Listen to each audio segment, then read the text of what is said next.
Continuando con el estudio del ATLS, vamos a ver ahora el tercer tema, que es el estudio del shock o choque, ¿no? Vemos en la imagen un paciente traumatizado, ¿no? Y como dice el pie de esta diapositiva, el primer paso en el tratamiento inicial del choque es reconocer su presencia, ¿no? Con esa frase de introducción iniciamos, ¿no? El shock, ¿qué vendría a ser el shock? Es un estado de anormalidad del sistema circulatorio, ¿no? Que se caracteriza especialmente ¿por qué? Porque hay una perfusión disminuida, una perfusión insuficiente, ¿no? O sea, hay poco flujo sanguíneo, pero además, de igual manera, hay una oxigenación deficiente. Por lo tanto, una disminución del flujo sanguíneo, una poca oxigenación dentro de ese flujo intravascular va a hacer que haya una mala perfusión a los órganos y tejidos, ¿no? De manera sistémica. Como decíamos al iniciar este tema, el primer paso en lo que es cuando nos llegue un paciente con shock, el primer paso es reconocer su presencia, ¿no? Y esto muchas veces, ¿no? Nos tenemos a ver cuánto está la presión arterial sistólica del paciente, ¿no? O sea, muchas veces tratamos de ver toda la hemodinamia del paciente con un solo signo vital, ¿no? Y eso no se debe hacer, puesto que no existe un signo vital o un dato laboratorial que por sí solo diagnostique lo que es el shock, ¿no? Por lo tanto, no podemos hacer eso, basarnos en un solo signo vital, en un solo dato de laboratorio para diagnosticar el shock, ¿no? El shock es más que todo reconocer su presencia en base a un conjunto de datos clínicos y laboratoriales. Como segundo paso, ¿no? Tenemos que identificar la causa del shock. ¿Cuál es la causa que está produciendo este estado de shock en el paciente? Y de acuerdo a esa causa, nosotros podremos ajustar el tratamiento, ¿no? Del shock respectivo, ¿no? Recordando rápidamente, tenemos varios tipos de shock. El más frecuente y el que tiene que estar en nuestra mente como primera causa de shock en el contexto de un paciente traumatizado vendría a ser el shock hipovolémico, es decir, un shock hemorrágico, ¿no? Pero de cualquier manera hay que recordar que también existe un shock cardiogénico, un shock obstructivo, un shock neurogénico y un shock séptico, ¿no? El shock obstructivo abarca lo que es el neumotórax a tensión y el taponamiento cardíaco, que los vamos a ir detallando posteriormente. Entonces ya sabemos el concepto de shock y lo primero, reconocer la presencia de shock y segundo, ¿no? Ver cuál puede ser la causa y de acuerdo a esto el tratamiento respectivo. Un poco de la fisiopatología del shock, ¿no? Para esto nos recordamos un poco de fisiología. Vemos que el gasto cardíaco en sí es el resultado de una multiplicación, multiplicar lo que es la frecuencia cardíaca por el volumen sistólico, ¿no? Esta multiplicación nos va a dar lo que es el gasto cardíaco, que es aproximadamente unos 5 litros por minuto, ¿no? en las personas. El volumen sistólico toma en cuenta lo que es la precarga, la poscarga, ¿no? Y de igual manera la contractibilidad miocárdica. Una buena precarga, un buen retorno venoso, ¿no? Un buen volumen, ¿no? Que regresa otra vez a las cavidades derechas del corazón, una buena contractibilidad, ¿no? Del miocardio, ¿no? Y una poscarga, esto haciendo referencia especialmente a lo que es la resistencia vascular periférica, es decir, a todo lo que está por delante del corazón, ¿no? El conjunto de eso pues nos va a dar lo que es el volumen sistólico, ese volumen de eyección, especialmente aquel que sale del ventrículo izquierdo y se dirige hacia la aorta, ¿no? Entonces, considerando todo esto, precarga, poscarga, la contractibilidad de lo que es el miocardio, lo multiplicamos todo esto, es decir, todo esto, el volumen sistólico por la frecuencia cardíaca, pues nos va a dar un buen gasto cardíaco, ¿no? Y este buen gasto cardíaco va a hacer que haya una buena circulación, tanto mayor como menor, en todo lo que es el cuerpo humano, ¿no? Cuando sucede el shock, ¿no? Fisiopatológicamente, ¿qué es lo que se produce, ¿no? Poniéndonos en el contexto de lo que es un politraumatizado, ¿no? Recordemos, ¿no? Que la primera causa de shock en un paciente en un contexto de trauma va a ser la hemorragia, una hemorragia severa, ¿no? Entonces, al haber una pérdida de sangre severa, ¿no? El cuerpo, ¿qué es lo que va a querer hacer? Mantener la perfusión a órganos vitales como son los riñones, el corazón y el cerebro. Y para esto se va a valer de lo que es una vasoconstricción. Vasoconstricción en otros lugares secundarios, por ejemplo, una vasoconstricción cutánea, vasoconstricción muscular y vasoconstricción visceral, ¿no? Entonces, esa vasoconstricción disminuye la perfusión a esos lugares secundarios, pero lleva la sangre a lo que son los riñones, el corazón, el cerebro, ¿no? Para mantenerlos con mayor funcionabilidad y viabilidad. Vale destacar que la taquicardia es el signo más temprano de un shock hemorrágico. A manera de compensación se empiezan a liberar lo que son las catecolaminas endógenas, y estas catecolaminas endógenas van a aumentar la resistencia vascular periférica, van a aumentar la presión arterial diastólica y van a disminuir la presión del pulso, ¿no? También a manera compensatoria existe una contracción venosa, ¿no?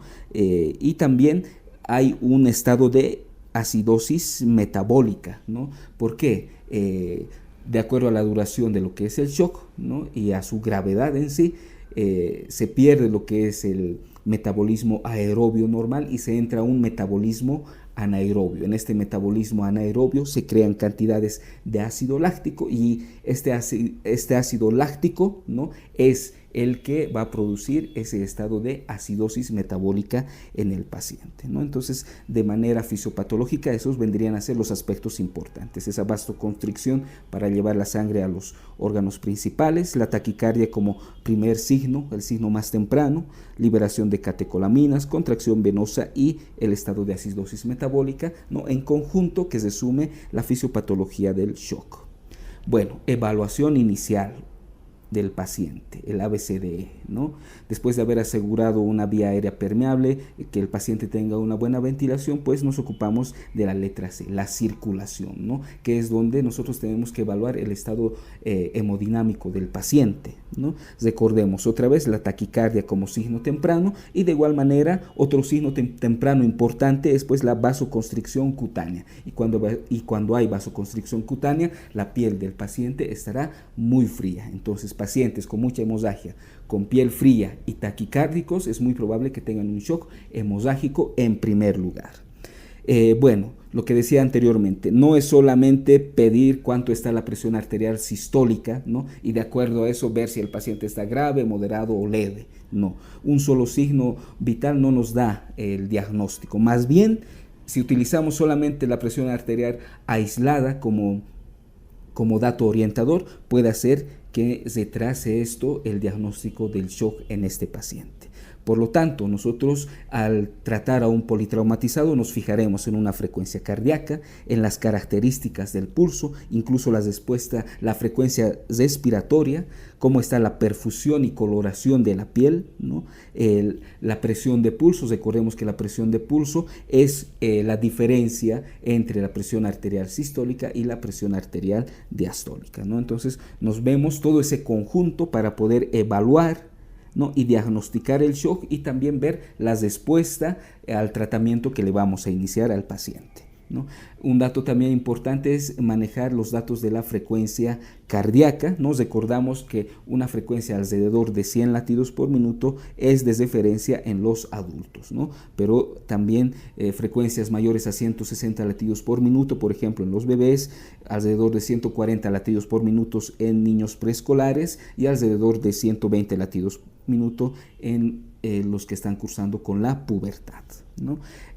En la evaluación primaria, también aparte de estos signos vitales, los primeros datos clínicos, ¿no? Por ejemplo, también tenemos que ver si el paciente tiene o no el marcapaso, ¿no? Recordemos que si tiene marcapaso o un DAI, la contractibilidad miocárdica aún va a tener un ritmo normal, a pesar de que el paciente tenga poco volumen sanguíneo.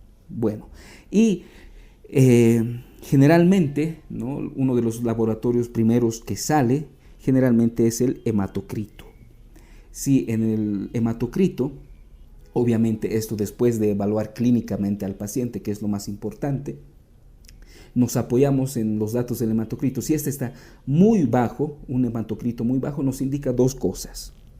que hay una pérdida masiva de sangre o que el paciente traumatizado que está con hemorragia ha tenido anteriormente una anemia previa, ¿no? Bueno, y también un hematocrito normal tampoco excluye que haya una gran hemorragia, ¿no? Todo esto a tenerlo en cuenta en lo que es la evaluación inicial del paciente. No basarnos en un solo signo vital, recordar que la taquicardia y la piel fría son los primeros datos semiológicos a tomar en cuenta, ver si el paciente tiene o no marcapasos y si se puede, pues la ayuda de los valores del hematocrito. Y bueno, en el contexto de un escenario de un accidente, ¿no?, donde produzca estos pacientes politraumatizados, ¿no?, generalmente es fácil, ¿no?, reconocer un shock hemorrágico, un shock hipovolémico, ¿no?, pacientes sangrando, ¿no?, piel fría, taquicárdicas, ¿no?, toda la semiología de un shock hemorrágico. Pero a veces lo difícil o lo que es un reto diagnóstico es, pues, más que todo diferenciar que no sea un shock hemorrágico, es decir, pensar en otras causas de shock, ¿no? Eso es lo que se refiere a esta diapositiva de diferenciación clínica de las diferentes causas de shock, ¿no? Siempre hay que estar alerta, es decir, mantener un alto nivel de sospecha, ¿no? Si es un shock hemorrágico, muy bien, pero ¿qué tal si no lo es?, ¿no? Observar para esto la respuesta al tratamiento inicial del paciente.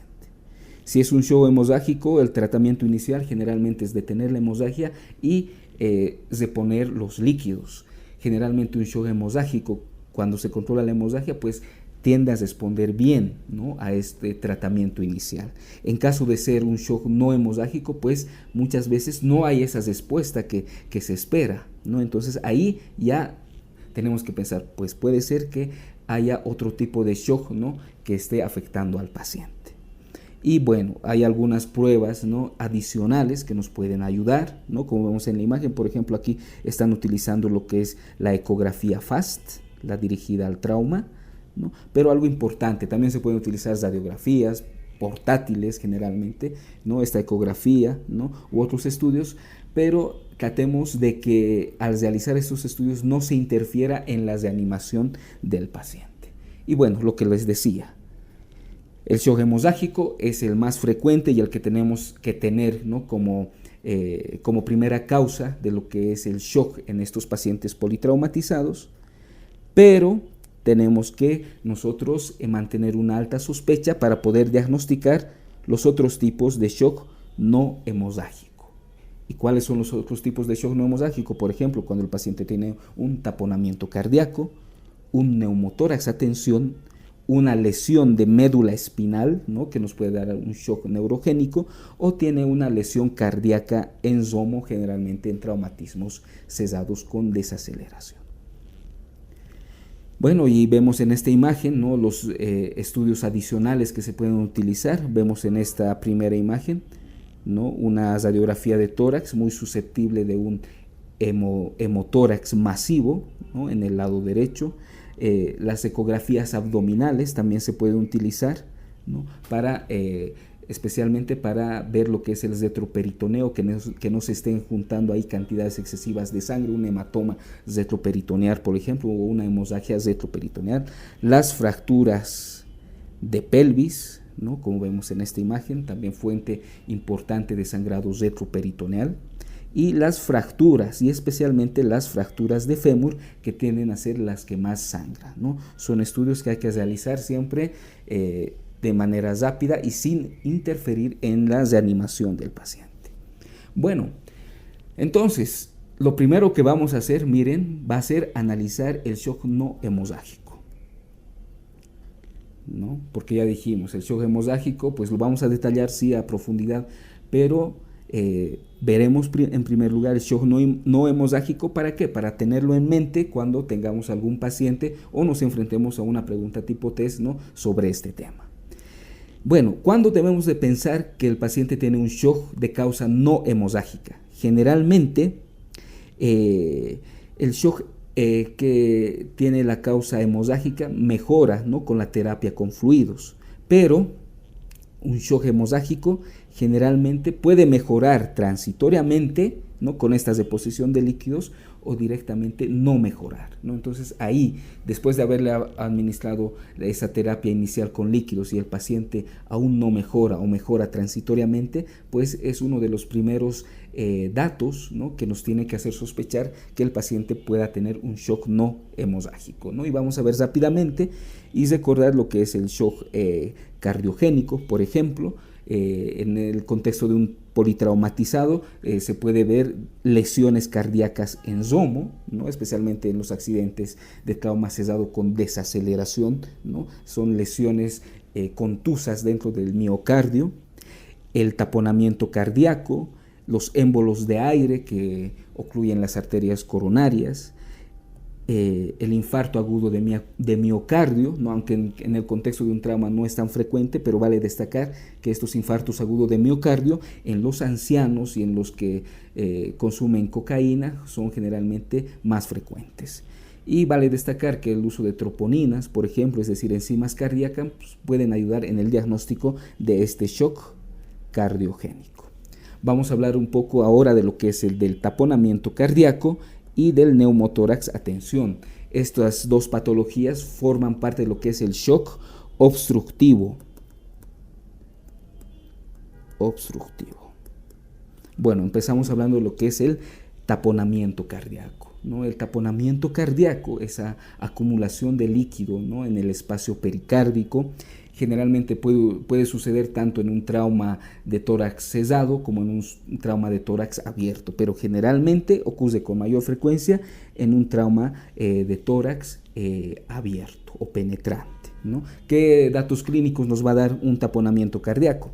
Taquicardia, los ruidos cardíacos van a estar apagados, va a haber ingurgitación yugular y puede haber hipotensión en el paciente, ¿no? Y lo que decíamos anteriormente, no va a haber una buena respuesta con la terapia con fluidos iniciales, ¿no? Y aquí tenemos una triada, aparece una triada clásica, la triada de Beck: ruidos cardíacos hipofonéticos, ingurgitación yugular e hipotensión, son la triada clásica de lo que es el taponamiento cardíaco, pero muchas veces es difícil de poder identificar estos tres componentes. Y vale destacar que un neumotórax a tensión muchas veces va a tener una clínica similar o muy parecida a lo que es el taponamiento cardíaco. Obviamente el neumotórax de tensión, ¿no? Puede tener ingurgitación yugular, ¿no? Hipotensión, ¿no? Pero ya los datos van a señalarnos más a la parte del parénquima pulmonar. Y el taponamiento, como estamos viendo, va a tener esa hipotensión, ingurgitación yugular, y la semiología de esos ruidos cardíacos apagados pues ya nos lleva a pensar más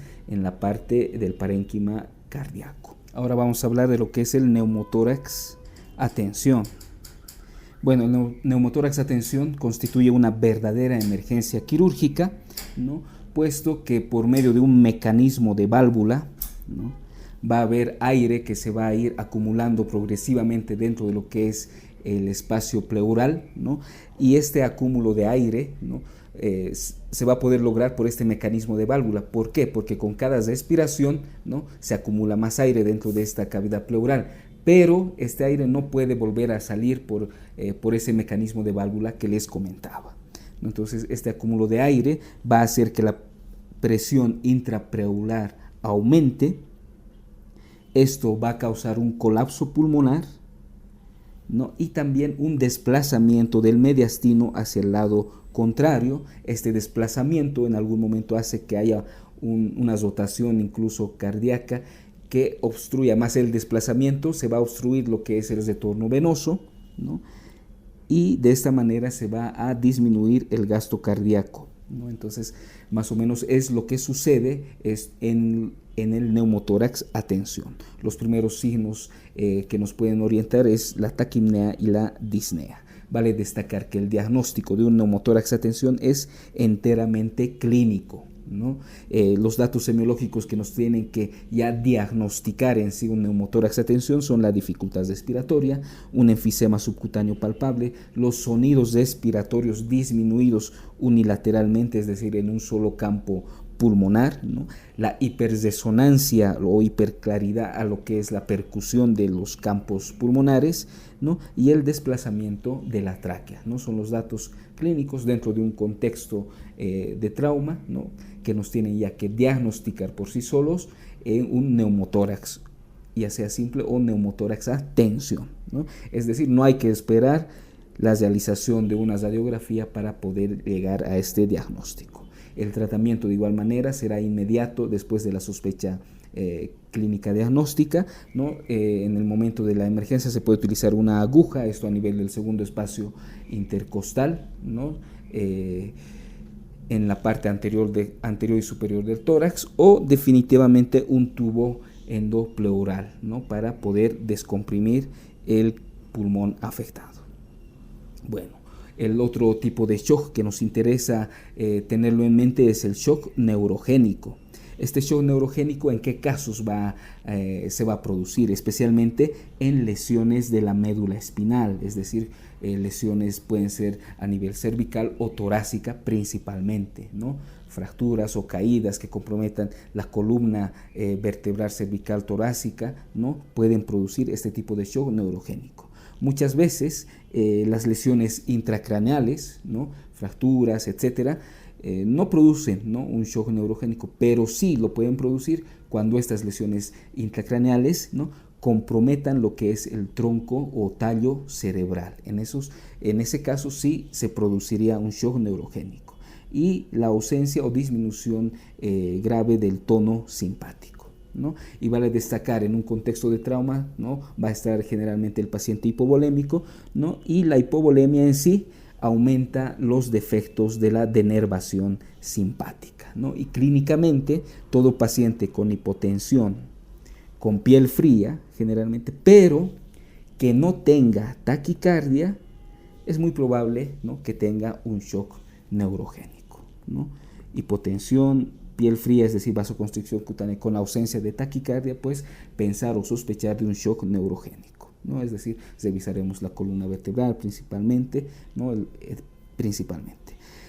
Bueno, y de igual manera cuando lo sospechamos, cuando después de la reanimación con líquidas no hay esa respuesta que necesitamos, ¿no? Y pues bueno, puede ser esto un shock neurogénico o puede ser que la hemorragia siga continuando, ¿no? Entonces estos son los datos más importantes sobre el shock neurogénico, y hablemos ahora de otro tipo de shock que en el aspecto de un paciente politraumatizado es muy raro, es el shock séptico. El shock séptico, como les decía, es muy raro, ¿no? Pero ¿en qué casos se puede dar? Se puede dar cuando el paciente tarda en llegar a lo que es un centro especializado en trauma, ¿no? Puede tardar varias horas. Lo que se ve en nuestro medio es cuando referimos a un paciente, ¿no? desde una provincia lejana a un hospital, ¿no? de tercer nivel, ¿no? y esto puede tardar varias horas. En ese lapso de tiempo pues se puede presentar este tipo de shock séptico. De igual manera, en lesiones abdominales penetrantes, es decir, un trauma abdominal abierto, ¿no? que generalmente tiene riesgo de contaminación, de igual manera se puede presentar. Y bueno, a veces el shock séptico se puede encontrar tempranamente, ¿no? y da pocos síntomas, por ejemplo, un volumen de sangre normal, puede haber taquicardia, la piel que esté caliente, ¿no? Eso sí llama la atención, una presión arterial sistólica normal, una presión de pulso normal, ¿no? Es decir, un shock séptico temprano, pues da pocos datos semiológicos, ¿no? Entonces, recordar shock séptico cuando se tarda en trasladar o referir al paciente, ¿no? y en traumas abdominales, ¿no? que tienen riesgo de contaminación. Pero este vendría a ser el más raro, ¿no? Entonces hemos visto lo que es el shock neurogénico, hemos visto el shock obstructivo mediante el estudio del neumotórax a tensión y el taponamiento cardíaco, ¿no? y de igual manera hemos visto lo que es el shock cardiogénico, que son los diagnósticos a tener muy en cuenta, especialmente cuando después de la terapia con líquidos el paciente mejora transitoriamente o simplemente no mejora. Bueno, ahora sí, después de haber visto lo que es el shock no hemorrágico y sus principales causas, pues entraremos a detalle lo que es el shock hemorrágico, ¿no? Como sabemos, lo que decíamos antes, la hemorragia es la principal causa de shock en el paciente traumatizado, ¿no?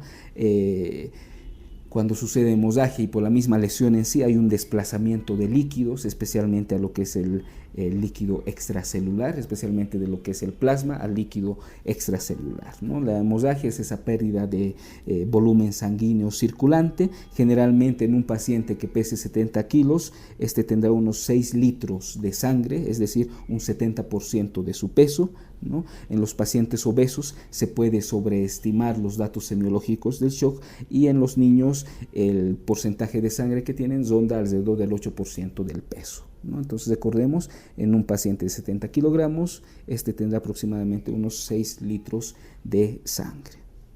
Bueno, la clasificación fisiológica, ¿no? La clasificación fisiológica del shock, ¿no? De acuerdo a los signos y síntomas, ¿no? De la hemorragia, se divide en 4 clases, ¿no? Clase 1, clase 2, clase 3 y clase 4, ¿no? Tenemos ahí los siguientes parámetros a estudiar. Por ejemplo, cuánto es la pérdida de sangre, ¿no? Es un dato importante, muy susceptible a ser preguntado. El ritmo cardíaco, la presión sanguínea, ¿no? De igual manera la presión de pulso, la frecuencia respiratoria, la producción de orina, un dato muy importante de igual manera, ¿no? La escala de Glasgow, esto es relación con lo que es el nivel de conciencia del paciente, los déficits de base, esto a la gasometría, y la necesidad de productos sanguíneos ya tocando lo que es el tratamiento, ¿no? Por ejemplo, en la clase 1, ¿no? La pérdida de sangre va a ser menor a lo que es el 15%, como están viendo los signos vitales, incluso la diuresis no está comprometida, ¿no? El déficit de base es mínimo, 0 a 2.000 equivalentes, o sea, no hay esa acidosis que a veces se presenta, ¿no? Y generalmente con una monitorización constante del paciente ya tendría que controlarse muy bien el shock de esta clase tipo 1. Mientras que en la clase tipo 2, que ya vendría a ser un shock leve, la pérdida de sangre ya oscila entre un 15 y 30%, ya hay alteraciones de lo que es el ritmo cardíaco, ¿no? Especialmente esa taquicardia, ¿no? Que mencionábamos, ¿no? La presión de pulso también disminuye, ¿no? Y los otros signos generalmente se mantienen constantes, ¿no? Hay un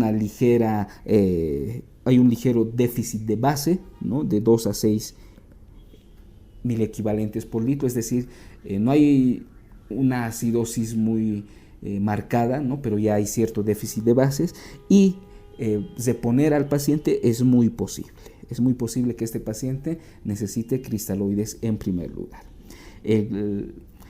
La clase 3 de shock, es decir, un shock moderado, ya la pérdida es más abundante, dentro de lo que es un 31 a 40%, ¿ya? Los signos vitales pues ya están muy alterados, ¿no? Como podemos observar ahí. Incluso lo que es la diuresis urinaria también disminuye, ¿no? Y en este caso sí, la necesidad, ¿no? de la reperfusión con líquidos ya es evidente. Y en la clase 4 de shock, un shock muy grave, la pérdida ya es mayor al 40%, ¿no? La mayoría de los datos de los signos vitales, diuresis, etcétera, están alterados, ¿no? Francamente ya hay un déficit de base, es decir, hay esa situación de acidosis metabólica, y en este caso sí o sí es muy necesaria la infusión de líquidos, ¿no? Esa reanimación con líquidos, incluso pensar en una transfusión masiva, ¿no?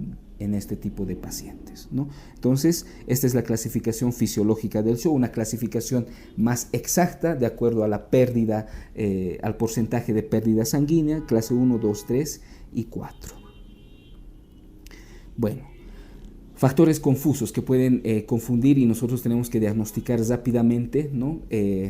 ¿Por qué? Porque nos pueden enmascarar algunos signos clínicos tempranos del shock, por ejemplo, la edad, especialmente de los pacientes ancianos, ¿no? La gravedad de la lesión, el lapso de tiempo entre la lesión y el tratamiento, si es que se le ha administrado al paciente fluidos prehospitalarios, es decir, en el transcurso de su llegada al hospital de tercer nivel o al centro de trauma, si es que le han puesto vía o no, la Si el paciente tiene medicación crónica, por ejemplo, si toma beta bloqueantes, por ejemplo, calcio antagonistas, etcétera, esto puede dar datos erróneos en los signos vitales y el control del shock, ¿no?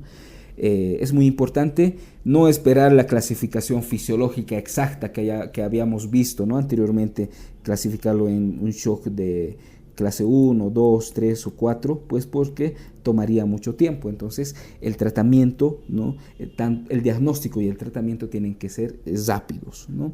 Y el objetivo generalmente es pues iniciar el control de la hemorragia, controlar la fuente de hemorragia en primer lugar y también adjuntamente a esto la administración de fluidos, ¿no? Ante los primeros síntomas y signos de shock, no solamente cuando la presión arterial sistólica esté elevada, ¿no? Sino ante los primeros signos de shock, recordemos la taquicardia y esa piel fría principalmente, todo esto dentro de un contexto de un trauma. Bueno, vamos a ver que también, ¿no? La distribución de los líquidos en sí también cambia, no solamente por la hemorragia, sino por la lesión de tejidos blandos, ¿no?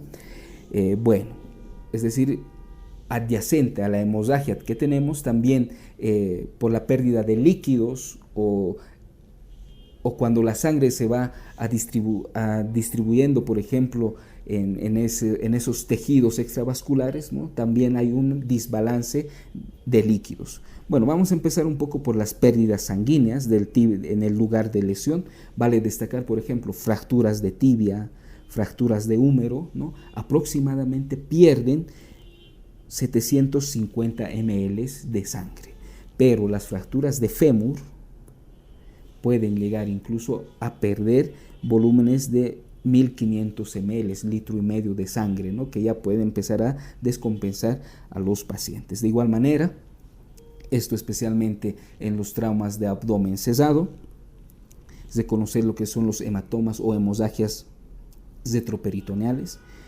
Recordar también que las fracturas de pelvis pueden dar una hemorragia retroperitoneal que puede pasar desapercibida, ¿no? Entonces, la pérdida de sangre en el lugar de lesión, recordar estos aspectos, ¿no?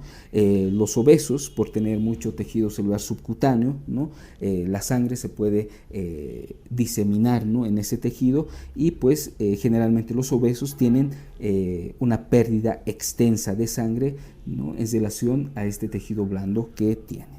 En los ancianos, ¿no? Al tener una piel frágil, ¿no? Es más fácil poder lesionar el tejido celular subcutáneo y recordemos que los vasos sanguíneos en los ancianos tienen una mala vasoconstricción, ¿no? Que no controla muy bien lo que es el primer paso de la hemostasia, ¿no? Entonces, los obesos, los ancianos tienen pues mayor riesgo de hemorragia. El edema. Aparte de la hemorragia, lo que les decía, ¿no? El edema en sí, ¿no? Cuando se produce una lesión, cualquiera sea esta, ¿no? Va a producir una respuesta inflamatoria. Esta respuesta inflamatoria, como sabemos, libera las citoquinas y estas citoquinas, ¿no? Producen en primer lugar lo que es la vasodilatación. Esta vasodilatación aumenta la permeabilidad capilar y por este aumento de la permeabilidad capilar, ¿no? El líquido que está en el plasma va a pasar al líquido extracelular. Por lo tanto, ese flujo intravascular, ¿no? Al perder todavía por esa reacción inflamatoria más líquido que pasa del plasma al líquido extracelular, pues va a haber una mayor disminución del flujo intravascular, lo que va a agravar aún más el estado de shock del paciente. Bueno, hablaremos un poco del tratamiento inicial del shock hemorrágico, ¿no? El diagnóstico y tratamiento generalmente tienen que ser simultáneos, al mismo tiempo. Recordemos que la hemorragia es la causa más frecuente de shock en un paciente traumatizado, ¿no? O politraumatizado. Por lo tanto, uno de los principales objetivos es detener la hemorragia en primer lugar y el reemplazo de volumen, ¿no? Con fluidos. De igual manera, como estamos hablando de la primera parte, siempre vamos a hacer el ABCDE, esa revisión primaria del paciente politraumatizado. A, B, manteniendo una vía aérea y ventilación adecuadas. La C, ¿no? Es ya la parte de la circulación, ¿no? Ahí controlaremos las hemorragias, ¿no? Buscaremos unos buenos accesos venosos, generalmente 2 vías periféricas, ¿no? De grueso calibre. Evaluaremos la perfusión hacia los tejidos, ¿no? Hacia la parte cerebral valorando el nivel de conciencia, hacia los riñones mediante la valoración de la diuresis, ¿no? Hacia la parte cardíaca puede ser mediante la presión arterial, por ejemplo, ¿no? Bueno, en estos casos, si es necesario, si es una hemorragia externa lo que está produciendo la causa esa es la causa de la hemorragia, pues podemos realizar una presión directa, ¿no? Nos ponemos los guantes, unas gasas o apósitos, ¿no? Para comprimir directamente el lugar donde haya sangrado externo, ¿no? En muchos casos ahora está permitido lo que es el uso del torniquete, ¿no? Tomando en cuenta que esto puede dañar algunos nervios, algunos músculos, etcétera, pero si la vida del paciente está en peligro, actualmente el uso del torniquete está permitido, ¿no? Tomando las medidas necesarias. Recordemos que en fracturas de pelvis lo primero que tenemos que hacer es estabilizar esta pelvis fracturada mediante un fijador externo, ¿no? En casos de hemorragia interna, muchas veces vamos a tener que operar inmediatamente al paciente o realizar una angioembolización, ¿no? Y bueno, luego nos pasamos a lo que es la letra D, ¿no? Al déficit neurológico, y en el contexto de un shock hemorrágico, pues valoraremos especialmente lo que es la perfusión cerebral, ¿no? Bueno, y la exposición del paciente, ¿no? La letra E, siempre recordando que hay que prevenir la hipotermia, ¿no? Porque esta predispone a la coagulopatía, ¿no? Y como sabemos hay una acidosis acompañante. Y recordar que esta es la triada letal, ¿no? Hipotermia, coagulopatía y acidosis es la triada letal en todo paciente politraumatizado. Algo importante, la dilatación gástrica. Muchas veces la dilatación gástrica puede producir una hipotensión inexplicable y algunas alteraciones en el gasto cardíaco, como una bradicardia y un aumento del tono vagal, ¿no? Entonces esto a tomarlo en cuenta, y si hay riesgo de broncoaspiración, pues pondremos una sonda nasogástrica. La valoración de colocar una sonda de Foley, ¿no? Para ver si hay hematuria, es decir, lesión en el tracto genitourinario, ¿no? Ver cómo está la perfusión renal indirectamente por medio de una buena diuresis, y recordar las contraindicaciones de colocación de las sondas urinarias. Cuando hay sangre en el meato o equimosis a nivel del periné, estarían contraindicadas, ¿no? Y luego ahora vamos a ver más a detalle lo que es el acceso vascular, la terapia con los fluidos y los patrones de respuesta del paciente. Continuando ahora vamos a hablar de lo que es el acceso vascular, ¿no? Lo ideal, lo que sabemos, ¿no? 2 catéteres periféricos, ¿no? Endovenosos de grueso calibre. Y hablar de grueso calibre es utilizar esos catéteres, especialmente el número 18. ¿Qué regiones son las más apetecibles en un contexto de trauma? El antebrazo y la región antecubital, ¿no? Generalmente vamos a preferir que esta vía periférica sea de una longitud corta y que tenga un gran calibre. ¿Esto para qué? Para poder asegurar una infusión rápida. Bueno, de igual manera, los líquidos o soluciones que vamos a dar al paciente tienen que estar calentados previamente, ¿no? Esto para prevenir la hipotermia en el paciente, y también para hacer un tratamiento más efectivo nos podemos ayudar con bombas de infusión rápida, ¿no? Vale destacar otra vez que los obesos, los usuarios de drogas, ¿no? Y los ancianos generalmente tienen un acceso vascular difícil, ¿no? Y si en caso no podríamos encontrar estas 2 vías periféricas de grueso calibre, pues podemos utilizar lo que es la vía intraósea a nivel external o a nivel especialmente de la epífisis proximal de la tibia, ¿no? Pero recordemos que esta vía intraósea sí nos permite administrar fluidos, pero transitoriamente, ¿no? Luego ya se buscará una vía vascular definitiva. También se pueden utilizar las vías centrales, como la vía central yugular, subclavia y femoral, ¿no? Para la administración de líquidos, sangre, etcétera.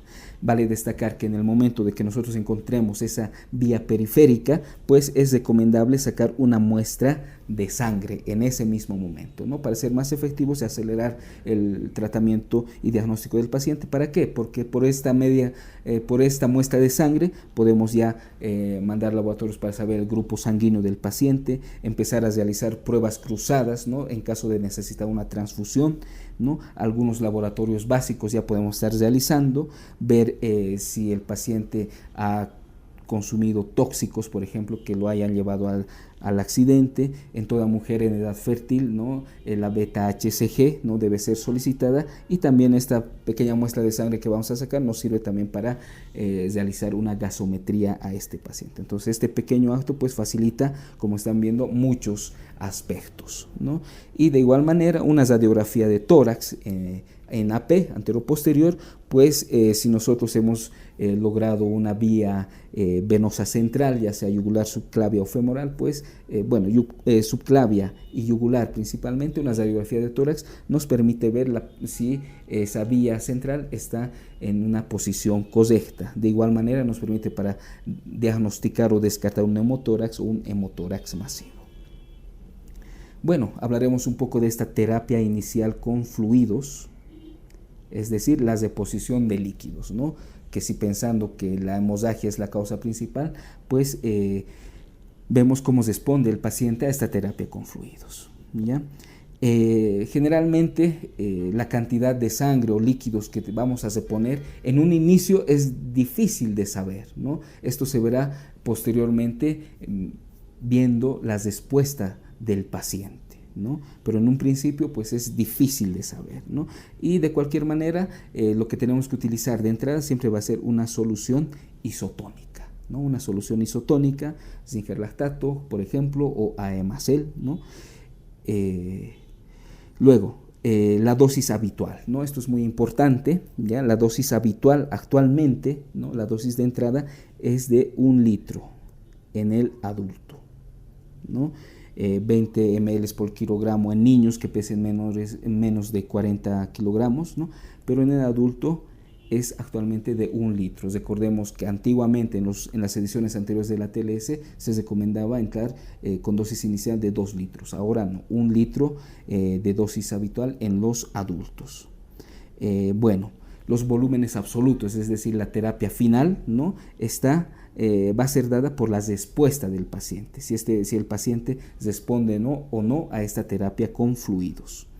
De cualquier manera hay que verificar, ¿no? La perfusión adecuada que le estamos dando al paciente, ¿no? Y esto generalmente mediante el estudio del nivel de conciencia, la diuresis del paciente y los signos vitales. Recordar que dar soluciones isotónicas al paciente, ¿no? Es decir, aumentarle el volumen, no es un sustituto definitivo de poder controlar la hemorragia, ¿no? Si hay una hemorragia aún persistente, por el hecho de que le demos muchos líquidos, eso no indica, ¿no? La recuperación total del paciente, ¿no? Nos da un lapso de tiempo, sí, pero tenemos que poder controlar la causa de la hemorragia. Y siempre hay que reevaluar al paciente, ¿no? Hay que buscar lesiones que pueden pasar desapercibidas o las otras causas de shock, las causas de shock no hemorrágico también tenemos que irlas buscando, ¿no?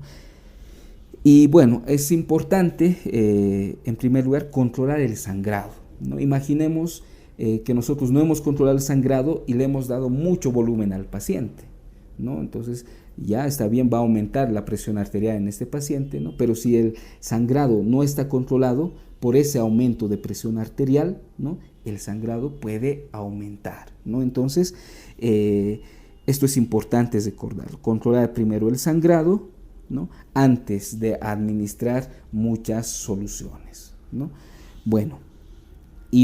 Actualmente se habla de lo que es la reanimación controlada o reanimación equilibrada, ¿no? Que consiste en aceptar una presión arterial un poco por debajo de lo normal, ¿no? Valores bajos, ligeramente bajos, ¿no?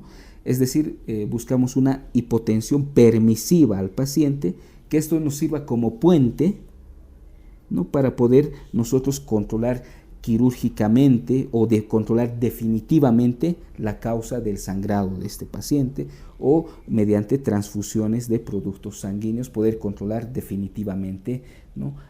a este paciente, ¿no? Como están viendo, si buscamos en primera entrada una hipotensión permisiva, ¿no? Que el paciente pueda estar hemodinámicamente estable con esto, ¿no? Hasta antes, ¿no? de poder controlar definitivamente su sangrado, ¿no?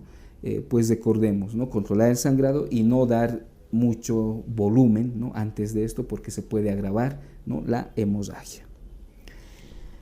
Bueno, medición de la respuesta a la terapia con fluidos. ¿Cómo sabemos si el paciente está respondiendo o no está respondiendo a estos fluidos que les hemos dado? Mediante que hay que fijarse un conjunto de datos, por ejemplo, la presión arterial, la presión de pulso, la frecuencia cardíaca y las características del pulso, ¿no? Y un dato muy importante que nos indica si hay buena respuesta o no es pues la producción de orina, que indirectamente nos daría el dato de que hay una adecuada perfusión renal, ¿no? Que le está llegando buena cantidad de sangre al riñón y que esto le permite aún producir una orina normal, ¿no? En los adultos esta diuresis horaria, ¿no? Es de 0,5 ml por kilogramo hora, ¿no? Ese valor tienen que recordarlo porque es susceptible a ser preguntado, y recordar de igual manera que la diuresis horaria en pediátricos es de 1 ml y en niños menores de 1 año tiene que ser de 2 ml kilogramo por hora. ¿Qué es lo que pasa si no hay diuresis, ¿no? Hemos puesto volúmenes buena cantidad de volumen al paciente y aún así el paciente no orina. Eso nos tiene que hacer pensar en primer lugar que hay una reanimación con fluidos inadecuada, ¿ya? Puede ser que estemos reponiendo muy poco volumen, o puede ser que haya otra causa que no sea una causa hemorrágica lo que esté produciendo el shock en este paciente. Y vale volver a destacar que hay un estado de acidosis metabólica, porque ya el paciente traumatizado generalmente utiliza un metabolismo anaerobio, que esto aumenta los niveles de ácido láctico, y este ácido láctico pues da ese estado de acidosis metabólica que puede llegar a ser severa, ¿no? En casos de que esta acidosis permanezca latente, es decir, una acidosis persistente, ¿no? Lo que tenemos que optimizar es pues esa reanimación con fluidos que no sea inadecuada, ¿no? O pensar que hay una hemorragia que aún está en curso, o sea, una hemorragia en curso, una mala deposición con líquidos pueden hacer que el estado de acidosis en este paciente se mantenga por mucho tiempo, ¿no? Y hay un dato laboratorial, ¿no? Son los niveles de lactato, que nos indican la gravedad del shock, ¿no? Los niveles de lactato nos indicarían la gravedad del shock, entonces ahí la importancia de este valor laboratorial. También nos puede servir para controles posteriores, ¿no? Si el paciente está respondiendo o no, ¿no? Pero un valor laboratorial que nos indica la gravedad del shock, recordemos, son los niveles de lactato. Y para el tratamiento de una acidosis metabólica, a veces podemos decir, pues le daré bicarbonato. No. El uso de bicarbonato como tratamiento no está indicado en una acidosis metabólica por causa de shock hemorrágico. El tratamiento tiene que ser una buena deposición con fluidos, ¿no? Si hay una buena deposición con fluidos y se ha detenido el sangrado o la hemorragia, ¿no? Automáticamente el metabolismo, esa acidosis tendría que ir revirtiendo por sí mismo, ¿no? Esa es la causa. Y bueno, hay patrones de respuesta de los pacientes, ¿no? Una respuesta rápida, una respuesta transitoria y una ausencia de respuesta, ¿no? La respuesta rápida, ¿no? Le hemos dado fluidos al paciente, ha mejorado sus síntomas, sus signos vitales, ¿no? Su estado general del paciente, y pues bueno, generalmente la intervención quirúrgica puede ser probable, pero generalmente no se da, ¿no? Y bueno, estas respuestas rápidas generalmente se dan en los shocks leves de tipo clase 1, es decir, en los que han perdido menor del 15%, ¿no?, de sangre, ¿no? La respuesta transitoria es cuando los signos vitales, o sea, hay una buena respuesta, pero solamente por un momento. Luego empieza a decaer otra vez el paciente. Y esto se da con una pérdida entre 15 a 40% de sangre, es decir, un shock clase 2 o clase 3, ¿no?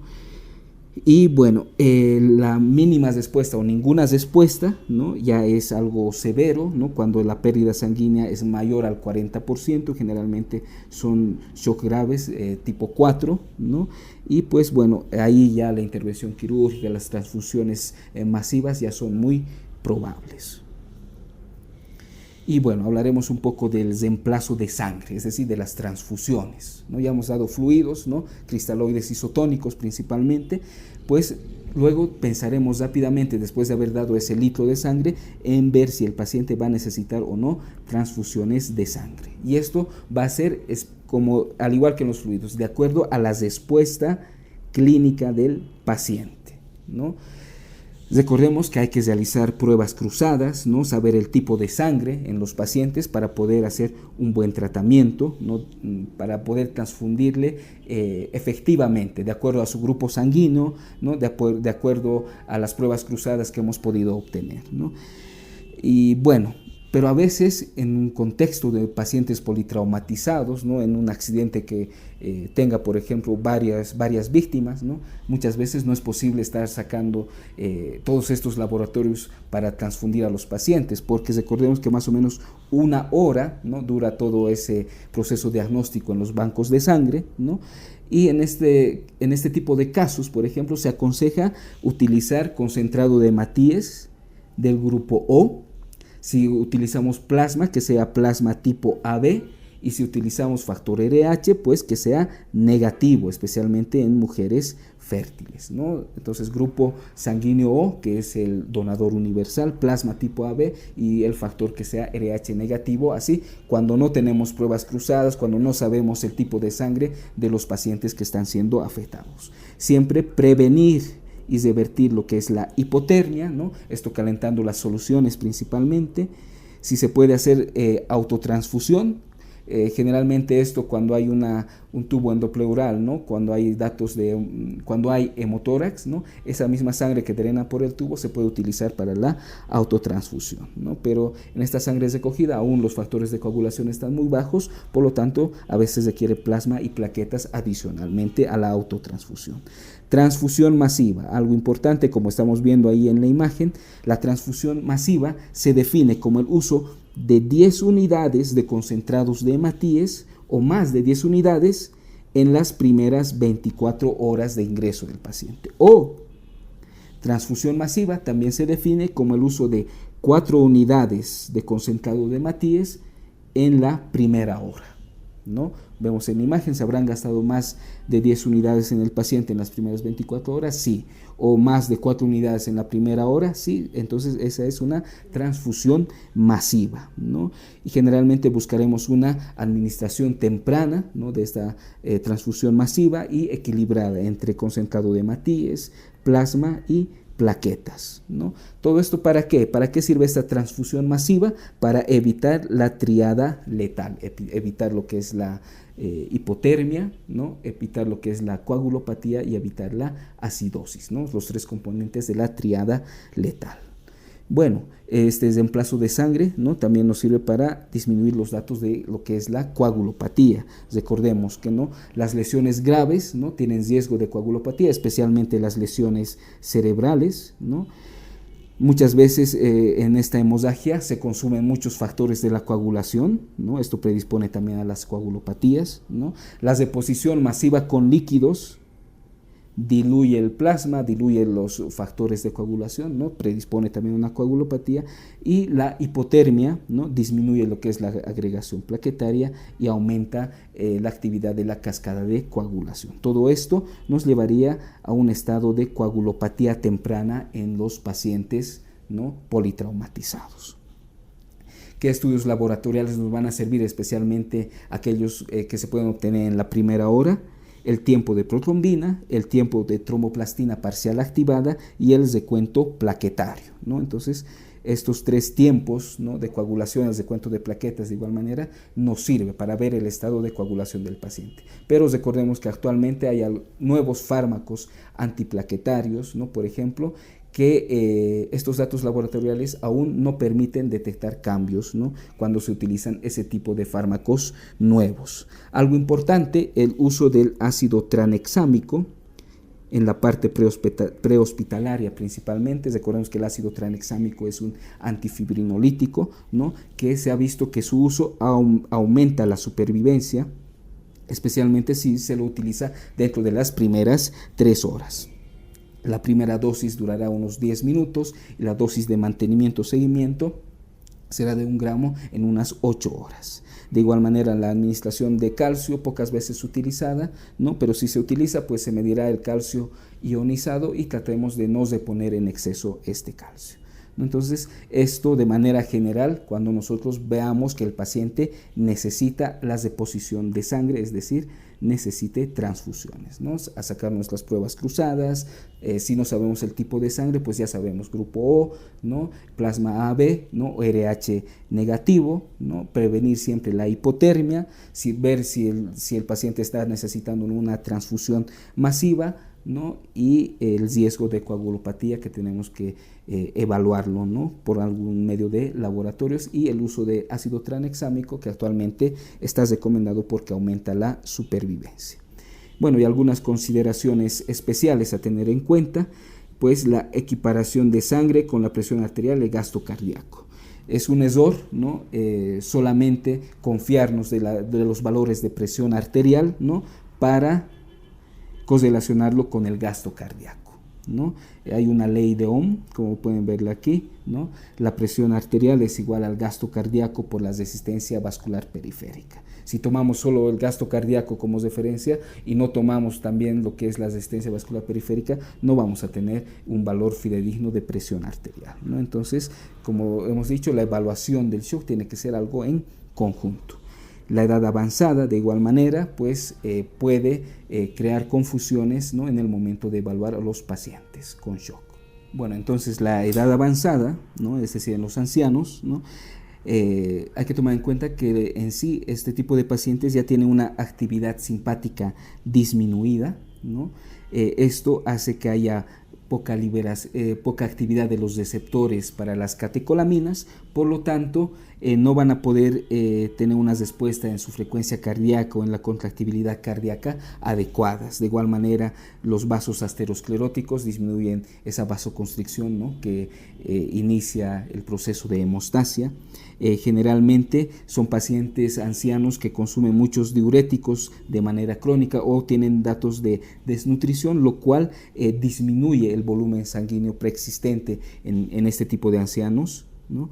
De igual manera, hay una mala tolerancia a la hipotensión. Por ejemplo, en un anciano que tenga una presión arterial sistólica de 100, ¿no?, que en un adulto normal sería todavía aceptable, en un anciano una presión arterial de 100 ya puede significar que esté en un estado de shock. Algunos pacientes ancianos toman beta bloqueantes y estos beta bloqueantes pueden enmascarar en un inicio la taquicardia inicial que se presenta, ¿no?, en los estados de shock hemorrágico.